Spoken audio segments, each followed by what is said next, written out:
Combattant UFC et plus gros braqueur de tous les temps au Royaume-Uni, c'est la folle histoire de Lee Murray et on te la raconte. Le 11 septembre 2004, Lee Murray réalise le dernier combat MMA de sa carrière face à Anderson Silva. Murray, both men just trading blows. That's what the crowd want to see. Anderson Silva's taken a couple and they move to ground.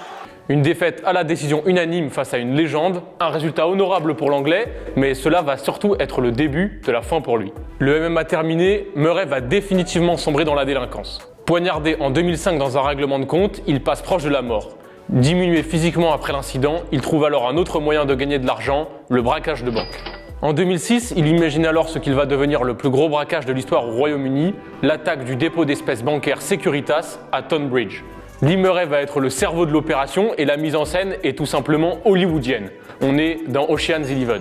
Avec son gang, il kidnappe le gérant du dépôt et sa famille en se déguisant en faux policier, les forçant alors à coopérer s'ils ne souhaitent pas perdre la vie.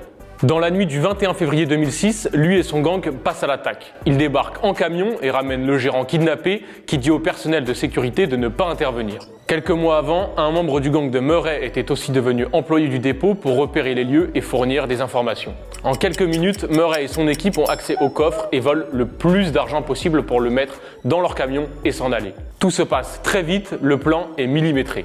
Bilan du braquage, 53 millions de livres, soit près de 100 millions de dollars volés.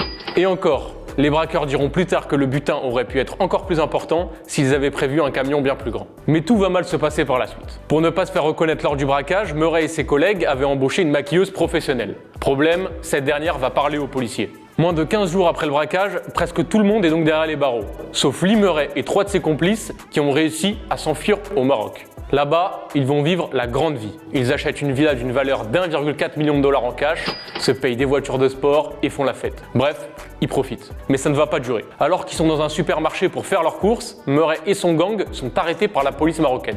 Ils sont jugés pour leurs crimes et Murray écope de 10 ans de prison. Mais alors que ses équipiers sont extradés vers le Royaume-Uni au bout de quelques mois, Murray va rester en prison au Maroc. Et oui, son père étant marocain, il possède la double nationalité et le pays va le garder. Sa peine va même passer à 25 ans de prison ferme. Aujourd'hui, Murray est encore derrière les barreaux, mais il continue de s'entraîner en MMA et garde un objectif en tête, devenir champion de l'UFC, un rêve qui lui permet de garder l'espoir.